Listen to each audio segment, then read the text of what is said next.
Good morning, everybody. Welcome to Max Minutes. I'm Amy Lancaster King, principal with Long Game Solutions and former chair for the Max board. We've got an exciting Max Minutes for you this morning with Tim Cairl and Cosby Johnson. But before we get into their discussion and legislative recap, I want to say thank you to our anchor investors. Without you, we wouldn't be here. So thank you so much for your support.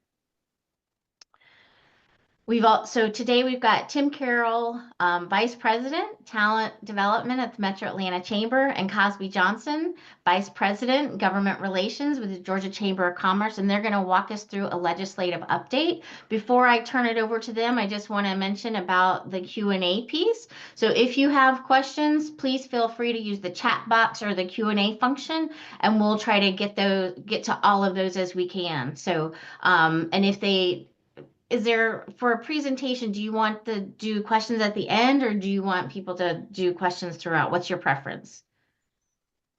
I'm happy with either, so Okay. however it goes. Yep. Okay. Same. All right. I'll interject as needed, but I'll hand it over to y'all. Great. Thanks, Amy. Appreciate it. Cosby, always good to be with you. We didn't really talk about who wants to go first. You wanna take over first? No, man, you can rock and roll. I like to draft off your wake. All right. All right. So I'm gonna share my screen. Just I would say this is for y'all, but to be honest, it's actually for me to keep me on task. Again, my name is Tim Cairl. I'm VP for Talent Development at the Metro Atlanta Chamber. I lead our education and workforce policy and program work. So just to level set, I think many of y'all know this. We are on a 2-year cycle for the State House and State Senate.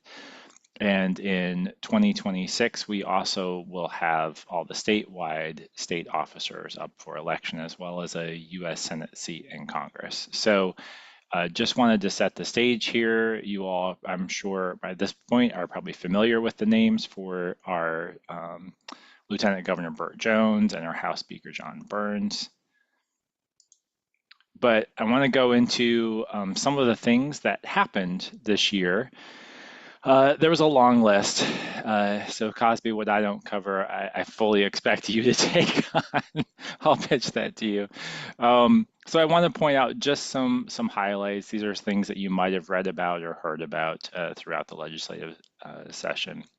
One that we're happy about was this military income tax exemption. This is something that I think a lot of southern states have been focused on for the past few years, thinking about retirees and those coming out of active service.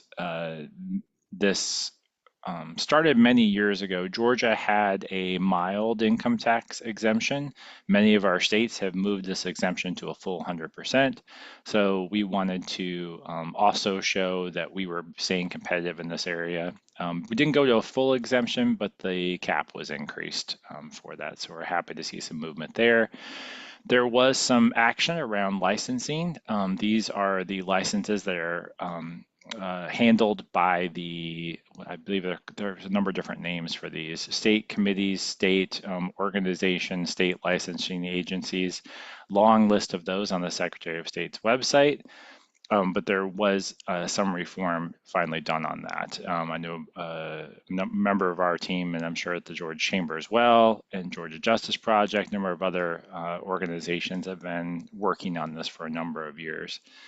The third one, this has been a long time effort, but was really spearheaded by the governor and his team. Georgia Chamber, the Metro Chamber, a lot of people had to come together to work on this, but that was tort reform and third-party litigation. I am not an attorney, so I cannot explain all of this to you, but I will say it was a massive priority for Governor Kemp to get that across the line. There were some tax rebates that were included for anyone who paid taxes the last 2 fiscal years. So you'll be seeing that. Cosme, correct me if I'm wrong, but I think it was like $250 per year for those who paid in. The rebate? Yeah. Yes, sir. Okay. So that will be coming the budget, which is always an interesting thing to watch throughout throughout session, but there were some notable pieces in there. One, of course, there was hundreds of millions for hurricane relief, which was a big deal. I think it was somewhere in the neighborhood of about 850 million, if I remember correctly. There were 500 additional child care subsidy slots through the CAPS program, or Child and Parent Services program. That's a very nice expansion. Love to see that every year. There was some additional funding for computer science. This will tie into something I'll cover on the next slide, but that funding is something that the Chamber, a number of our legislators, from Todd Jones to Bethany Ballard, and a number of organizations that are part of Computer Science for Georgia have been really active on advocating for that, or maybe educating on that for those that are C3s in that mix. The Religious Freedom Act, I'm not going to spend a lot of time on this because the circumstances from when this was first introduced, gosh, more than 10 years ago, I think at this point, have changed quite a bit, but the version of that passed this year kind of happened without a lot of fanfare. Some of that is just politically where the country and the state is at this point. So that, even though that's something that's been a huge topic for a number of years, was not quite such a large deal this year. Education workforce. These are some specific things that I wanted to call out. Senate Bill 89 by Senator Strickland included a number of child care tax credit options, some for the employer side, some for the provider side, some for the parent side. There's a little bit of everything in there. I will say that I think it's adequately supporting, or not adequately supporting, it's rightly supporting a lot of these small businesses which are childcare providers, and small and medium-sized businesses which are attempting to provide childcare subsidies or services for their employees. So that was a really nice package, pretty broad. It actually didn't end up as Senate Bill 89. As you know, when we get to the end of legislative session, a lot of bills get combined, particularly if they are in the same area of topic. And this is what happened with the child care one. It moved into House Bill 136.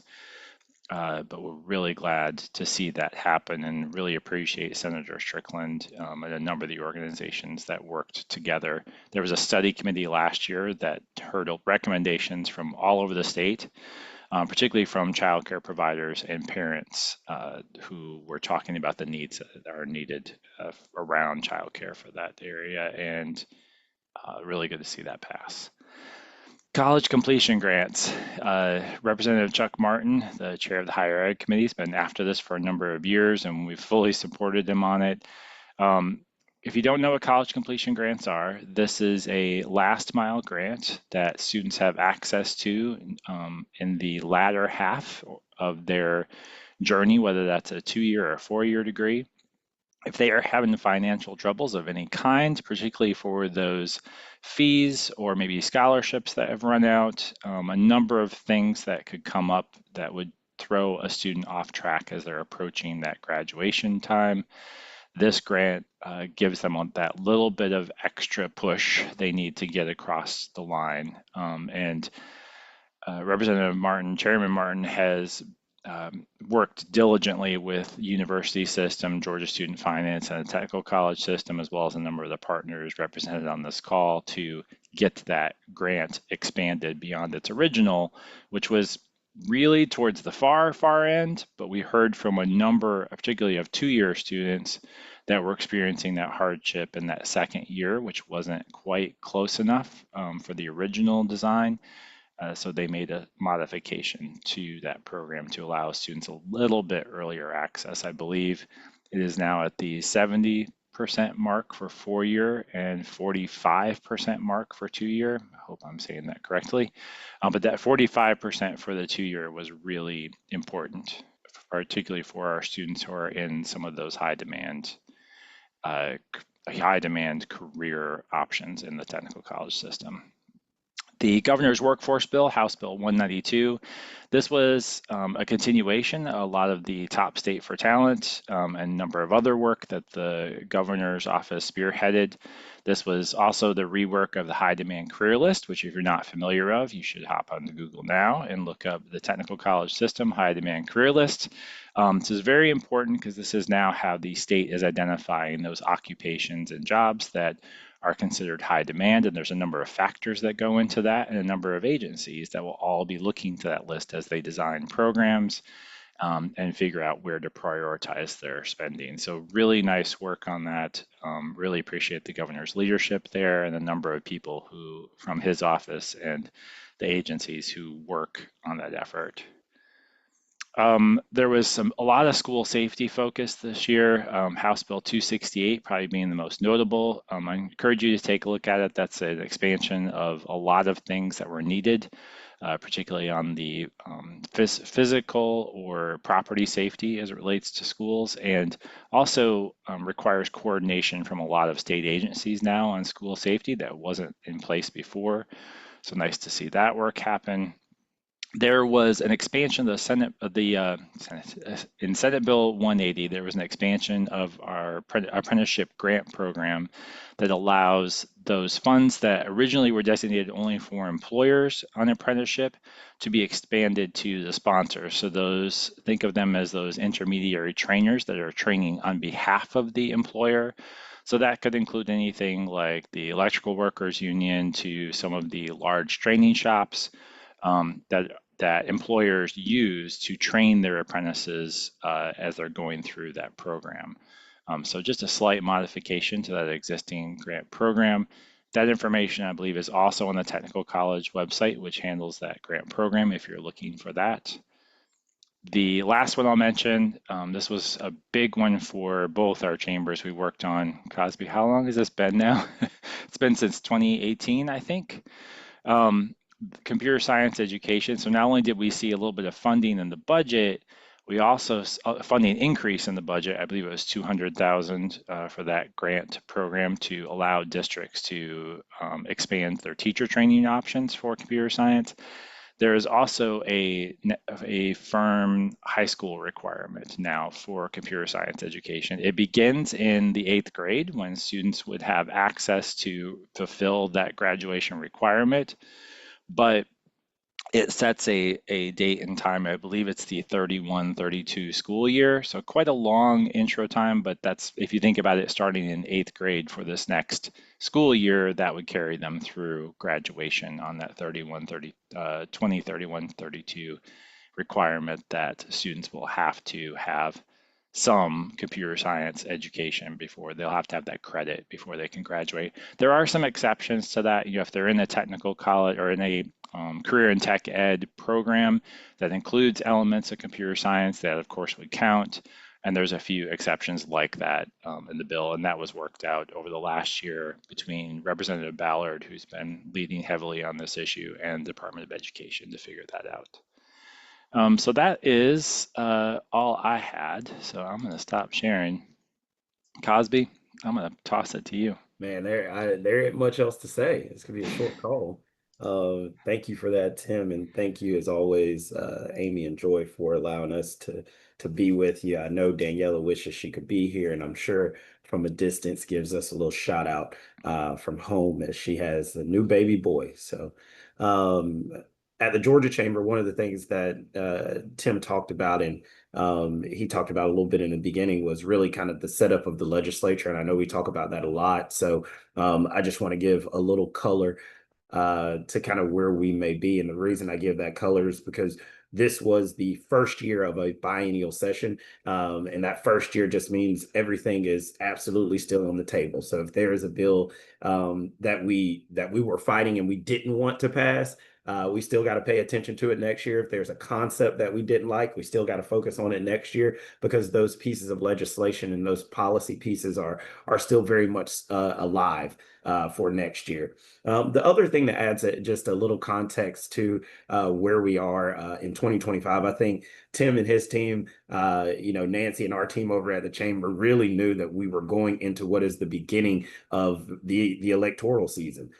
People are starting to line up for the statewide offices in 26. If anyone has been watching the AJC or your local news, I'm sure you're seeing the names start to roll in, from Chairman Strickland, who led the effort with Senate Bill 89 and the childcare tax credit, kind of announcing his run. You got Bill Calzert announcing his run. And all of that, what that does for us is realize that, when you're losing major leadership pieces out of either side of the legislature, you're getting used to who will those new leadership members be and where are they kind of on your topics of interest. We know things like the high demand career list has been a locked in ideal of Governor Kemp. And, in 26, we know we will be in a gubernatorial election. So what do the gubernatorial candidates on both sides start to think about these policy pieces that have really been in line for the past 8 years? So we're beginning to kind of do that hard work. And I think the session in 2025 really bared witness to the fact that we were getting ready for the political season. I think RFRA was one of those bills that Tim talked about, where we've seen kind of some social bills trickle down from the federal government, and there were some pushes in that space, and we understand that those things are coming. And so we know that as election season comes, policies tend to get a little crazy, or policies tend to kind of freeze and not get done. Your big pieces of legislation that you need to do kind of stall. So with that being said, the number one thing that they have to get done every year, as Tim said, is the budget. And in this session, the Georgia General Assembly appropriated a total of $2.7 billion in state funding for the Department of Transportation, which is something I want to highlight, because we here at the chamber have a transportation sector that works on those things day in and day out. There was an additional $1.1 billion in state funding allocated for capital construction projects. That's really important for us because there's a lot of major projects from the 1695 corridor on the 75 corridor, Macon area, that continued to needed to be worked on. So we were happy to see the governor kind of get that money into the budget, but also also people like Senator Tillery and others ensuring that there is a focus on rural and those dollars getting to rural areas and rural roads and bridges that really need to be redone. So we were happy to see kind of that allocation in the budget and really start to expand on the good work that's been done in that space. A bill in the education space that I just wanted to bring up really quickly is House Bill 81 by Representative Bethany Ballard, which enters Georgia into an interstate compact for school psychologists, which would create a system for school psychologists to practice across state lines more easily and establish a commission to oversee the compact. At current, I want to say that there are 4 states inside of that compact. During this legislative session, we were one of, I think, another 4 or 5 states that had put this measure in their legislature. And we were happy to see that bill get passed and signed by the governor. So it entered us into the compact, which really allows, initially when Representative Ballard was looking at this, she also worked on military spousal licensure reciprocity. You say that 5 times fast. We worked with her on that last year. This was kind of a carryover. And initially when she started talking about House Bill 81, she was maybe thinking about it being for military spouses, but it was incredible because Paige and so many others, Metro Atlanta Chamber and others, worked with her to really expand it and make sure it's for everybody coming over, knowing that I think our school psychologist numbers are super low. I think it's 1 for every 2,000 children. It sounds very crazy, but that's our actual number here in Georgia. So the more we can get school psychologists when they come here to get to work fast, make it easy for them to start servicing families and others, that's what we want to do. And this bill goes a long way to doing that. So really, really grateful for the work of Metro Atlanta, Paige, and others to help Representative Ballard get that across the finish line. The other one was House Bill 217 by Floor Leader Hong. And House Bill 217 seeks to extend the dual achievement program for another 5 years. when this bill initially dropped, I think everyone knows how great the dual achievement program has been, being able to work with TCSG institutions and K-12 institutions to make sure that there is a great bridge for expanding those credits across those lines. And so we've seen the success of the program. But as with anything, I think we have to also start to look at the fiscal ROI of every program. This was a program that initially, when this piece of legislation was dropped at the beginning of year, it was not to extend it for another 5 years, but to make the program permanent. We were really excited when we saw that, because we do believe at the Georgia Chamber we have to continue to build those bridges to those kinds of careers that TCSG gives people immediate access to. But when legislators and the governor and others started to think about that fiscal note on that program, they wanted to ensure that the ROI made sense to expand it and to have it be permanent. So instead of them going with the permanent outlay, they decided to expand it for another 5 years so they could continue to look at it and expand it to different parts around the state. So House Bill 217, really glad to get that across the finish line, because without it, that program would have died. So not only does that program continue to go, but we continue to get information about why it is super important to make sure that that program continues. Tim touched on House Bill 266, which was the military retirement bill. But this is something that our hub chambers have been working on for a long time. And for us, our hub chambers are kind of our wheel and spoke communities, if you will, your Macons, your Columbuses, your Brunswicks down on the coast, your Savannahs and others. Those kind of medium-sized communities who really make Georgia tick when you're outside of that 285 area. And so they have really been focused, because a lot of those hub cities have military bases in them. And what people may not know or may not remember, we haven't used the acronym BRAC in a long time, which is base realignment and closure. We haven't used that in a very long time, but for base realignment and closure purposes, they grade each state on how we integrate military families, how easy it is for military families to get to work, but also what we do for military veterans kind of after they come out of service, and ensuring that a piece of their income is able to be kind of written off as something that was important to us. As Tim said, the states around us have already moved to that 100%. And so we know when we are competing for that talent that is coming out of the military, we got to make sure that Georgia remains competitive. I fully agree with us doing it in a fiscally responsible way and us watching our dollars, but I'm not. I don't think I'm speaking out of turn when I say we're going to continue to work to make sure that at some point in time, maybe we are on the same measure as those states that are around us, understanding that we want to keep our military veterans here in Georgia, but we also want to make sure that we're not losing bases or installations at those bases. And that goes a long way to ensure that happens. Really quick, and not to jump too much in the weeds on this one, because if you had questions, I wouldn't be able to answer too many of them. House Bill 507 by Representative Camp and Senate Bill 203 by Senator Anna Vertarte, two pieces of legislation that we opposed as the Georgia Chamber. This would have provided unregulated third parties with the ability to sell solar energy subscriptions based on energy or capacity directly to utility customers.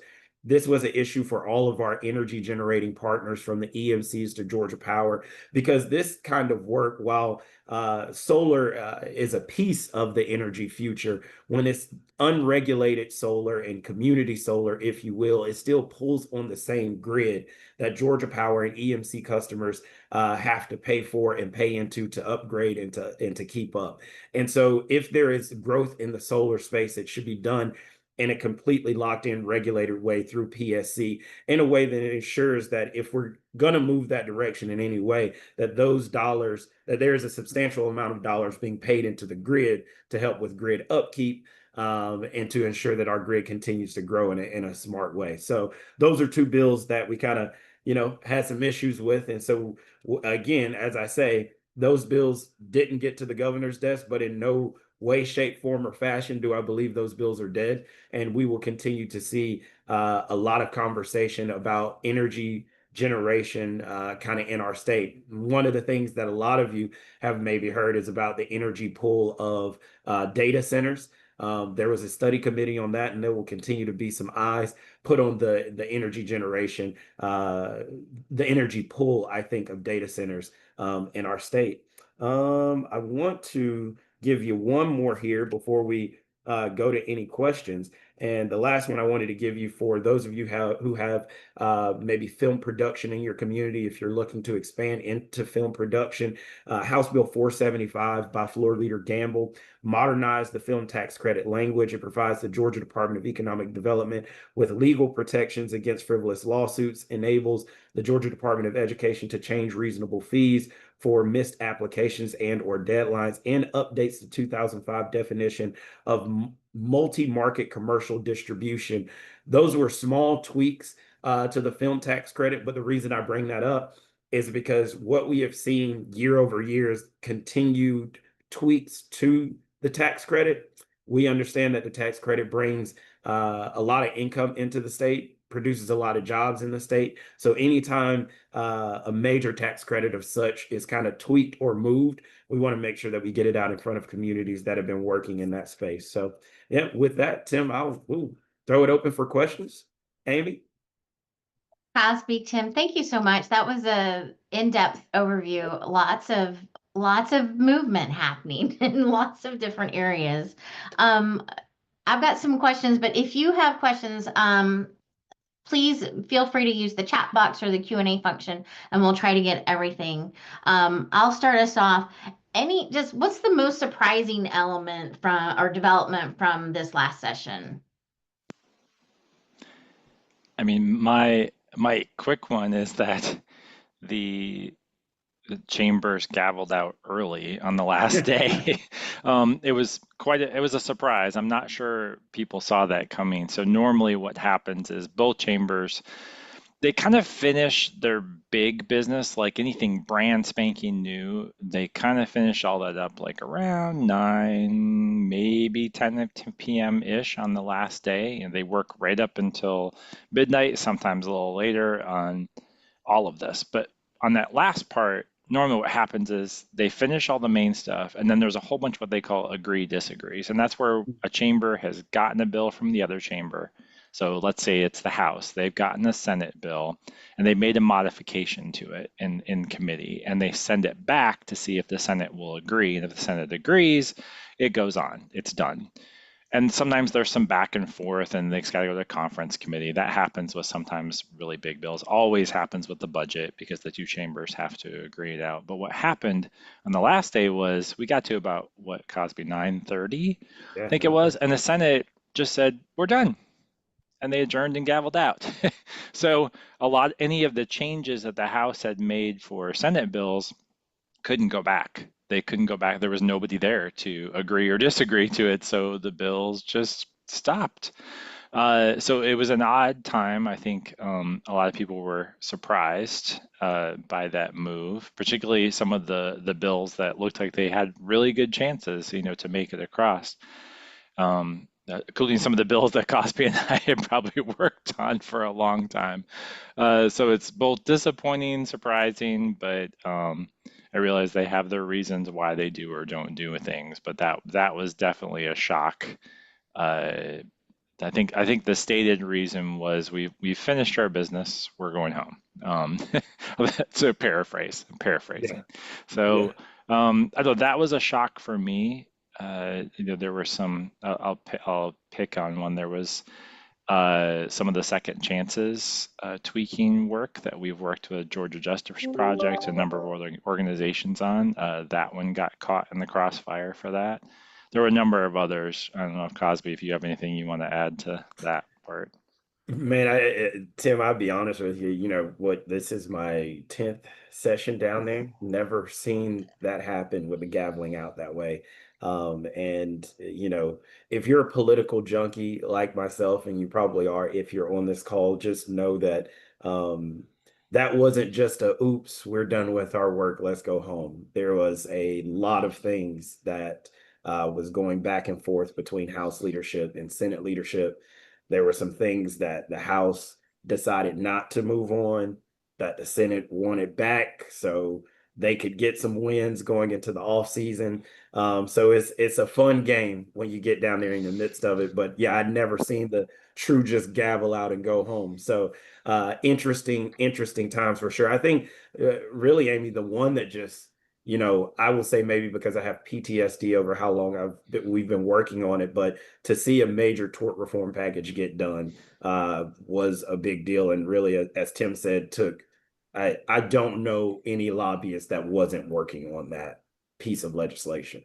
And so we've been kind of nipping at the heels of that thing for a couple years. I think a lot of us thought last year, we would see the big push, but the governor took a step back. We went to study committee, and when you're working on these issues, all of that kind of throws you into turmoil because you don't know kind of what's going to come. So to really get 68 and 69 done, and 69 with third-party litigation funding, which is just to make it transparent, I think that had broad-based support, probably could have sail through without much work, but 68 was truly kind of an omnibus package that involved a lot of different civil civil pieces that would be hard to get done as individual bills, less much kind of in the omnibus bill. So very happy to see that get done. But yeah, that was surprising in a good way.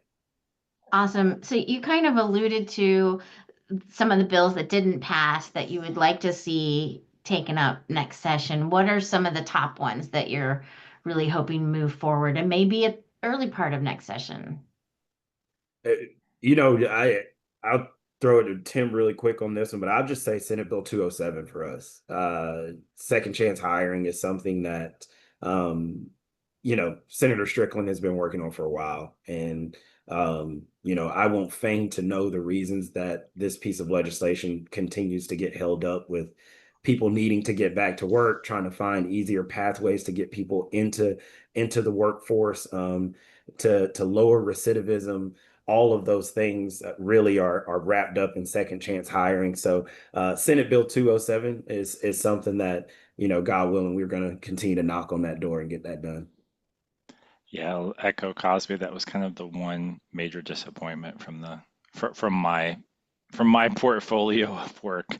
That was the one major disappointment on the last day. It was that yet again, this if you've been following this, then in 2024 we had a very similar case where that legislation got right to like the last 15 minutes of legislative session and just never got called up. So to see it kind of get caught in that same time crunch again at the end was disheartening, but it's still alive. We'll be back at it again next year. But in the meantime, there's a lot of people that a lot of employers and a lot of potential workers that really need access through that legislation.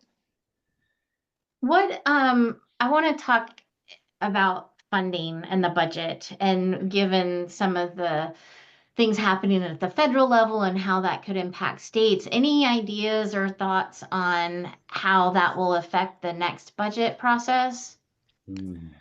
I know for this go around, we kind of got a little bit of a sample of it. So you think about the childcare subsidies that were in a bunch of the relief packages in 2020 and 2021. That money is running out. The grant programs for that are done. So we're kind of resetting, I think, from a state level on that funding percentage. I cannot remember for the life of me off the top of my head. If somebody from Gears or Quality Care is on the call, they probably can drop it in the chat. But there were thousands of families that were using those increased federal dollars to access childcare or after-school care through the CAPS program. So those slots were going away. So we're kind of reset back down to the base level that we had going into 2020.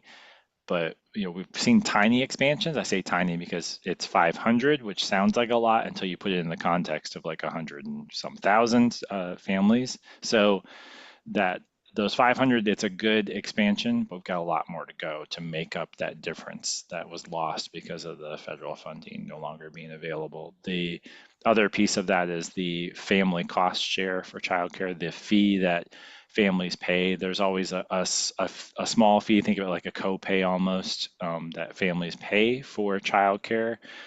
That was waived through the federal funding, just to keep access for childcare, particularly for working families, in place during pandemic times.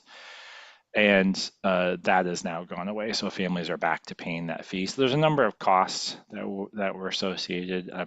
I see that as like kind of a really direct cost return to families and to workers because of that loss of federal funding. There's other examples, but they're kind of similar in that same way. Yeah, I won't claim to know exactly what the dollars and cents are kind of changing in the budget. I have felt in general that the legislature is starting to tighten their belt in some places. And so for us, one of the major things, and the dual hat of kind of being down in Brunswick in the regional office, being very close to Savannah, not necessarily focusing on the budget as much as the outcome or effects of tariffs and how that'll affect kind of the Georgia Ports Authority and how that affects kind of workforce in our areas of the state, especially the coastal areas of the state that are clearly affected by kind of roll on, roll off, or containers coming into the nation. So for us, we're trying to find a way to talk about those issues in a way that isn't hyperbolic, but stabilizes what is an unstable time right now. Good luck with that. Not an easy task. What policies do you think will most impact Max members or the work of Max members, especially as we look into the next session? I'll let Tim go. I don't want to claim to know. I'm not sure, but whatever they are, I know we'll be on them because Daniela tells me what to do. So. There's always budget related items, whether that's funding for certain state agencies, funding for grant programs, particularly as it relates to training and education or apprenticeships.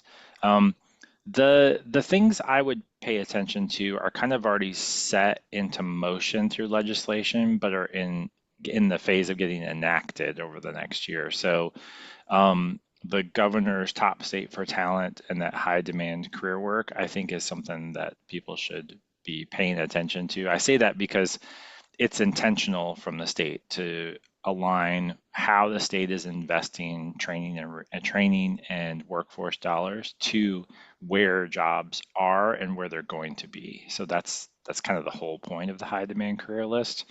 So I do think that's something that people should pay attention to. I forget the number now. When we first started working on this, gosh, 6-7 years ago now, there were something like 38 places in Georgia law that pointed education and workforce programs to what was then called the High Demand Career Initiative.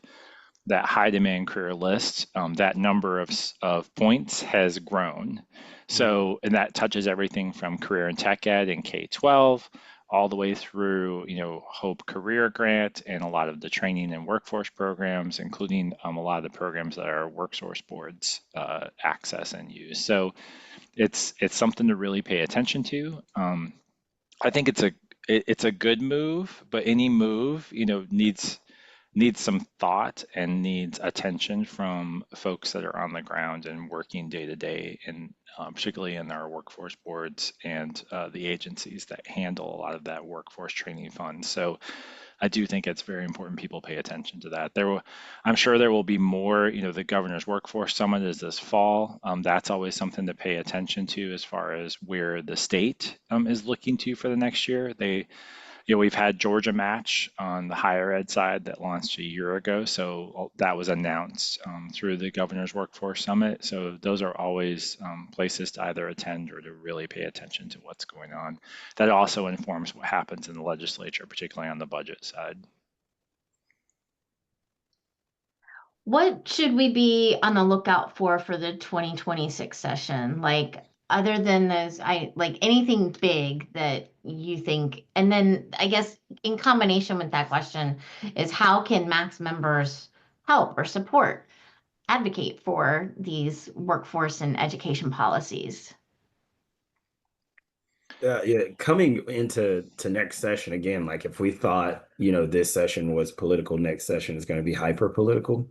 So there is some thought, and over time I've kind of seen it, that oftentimes larger pieces of policy kind of don't get done in major election years. You're kind of dealing with the last year of the gov, so not as many buttons to push when they know kind of you may not be there next year.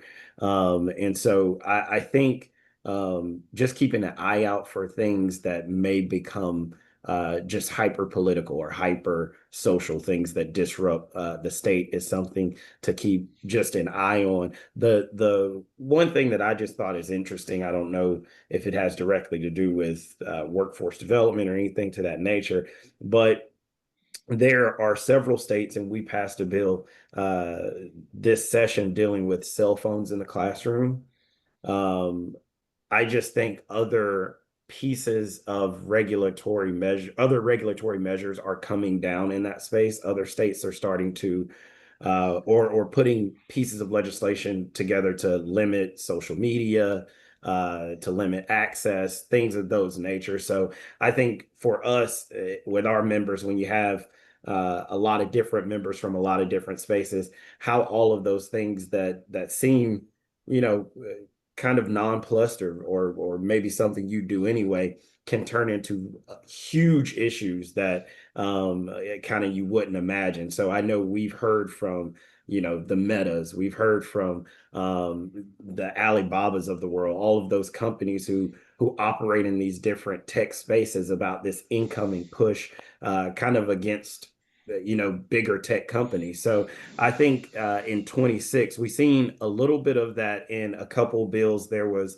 obviously a couple shots at TikTok at the beginning, but also there was a bill to make anyone who did any kind of work with a foreign company to force them to register as a agent of that foreign government. And so you're going to see a lot of odd pushes in that space. And so for those of us who do work with a myriad of different members and a myriad of different companies, kind of how that manifests itself over the next year will be interesting to us. Yeah, and similar to what Cosby was talking about, um, because of that attention on like where different state reps and state senators, as well as our statewide officers, are moving in the political hierarchy. Um, I would say it's more important than ever, particularly in a big shift year like that, that our local workforce boards, local agencies, local organizations get to know your own state reps and state senators if you haven't already done that. This is the time, particularly in the summer and early fall, to reach out. You can always invite them to come speak. For many who are running for elected office, they will take a lot of opportunities to come get in front of you and talk to constituents.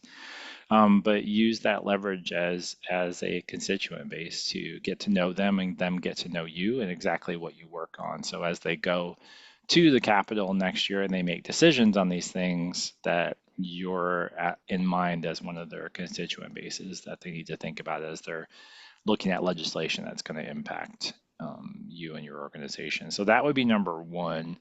And then number two, just to realize that it is that volatile year when people are going to be making decisions. The qualifying for those offices happens at the end of legislative session, so people have to make decisions about, are they going to run again, are they not going to run again, are they going to run for some other office, which if they do, that means they have to resign the office that they're in right now. It's all of those moves to pay attention to. It's usually about the third-ish week of March when qualifying is for those offices. So just make sure you're staying engaged. Feel free, you can always come to the Capitol during legislative session and try to visit their offices. You can even pull them out of a chamber to talk to them. There's a lot of options you have to engage and interact with those representatives and senators. You don't even necessarily have to be lobbying or pushing for a certain thing. You can literally just show up and talk and introduce yourself and sort of go through that introduction process. So take advantage of the time, make sure they know who you are and what you work on. You may find that you can be a resource for them, particularly from an education standpoint. Even if you are in the C3 world, you can always do education and talk about the things that you work on, just to inform folks about what's important for their community. Awesome. Tim, that's a great way to kind of wrap us up on how Max members can get involved and kind of make sure their voice is heard and make connections. So I always think of it, it's a long-term relationship, not a one and done, right? So Yeah. both of you have been at this for a very long time, and it is just plugging away, keep doing the work. So good job, both of you. And thank you for sharing this morning. This was a great overview of what's been happening and what's to come. And Cosby, my stomach sank when you said that next year could be even more political. I'm really struggling to comprehend that, but Oh yeah. I'll try to be ready. But thank you guys for being on the front lines of that work and advocating for workforce and education as our state. We need it, right? Especially at this time. So with that, I want to just do a few more announcements before we head out. One, if you aren't a Max member, please consider joining. We'd love to have you. We provide a lot of great programming in addition to Max Minutes, but we've got Max Academy, Max Talks, other great things. We've got the councils, the data council, the provider council. So if you have any questions about becoming a Max member, please reach out to Joy. Her email is down here. And then, or you can scan the QR code and make it really easy. And then lastly, we've got coming up Max Academy on May 21st, powered by the Georgia Justice Project, serving justice-involved neighbors. And then we've got Max Minutes on May 30th with Joseph Santoro and the Georgia Transportation Alliance. And hopefully, maybe Daniela will be back, because I know you'll be in much better hands when Daniela comes back. We're happy for her and her family, but we definitely miss her. So with that, I hope that everyone has a wonderful Friday and a great weekend, and look forward to seeing you again soon. And final thank you again to our anchor investors. Have a great day, everybody. Thank you. Thanks, Amy.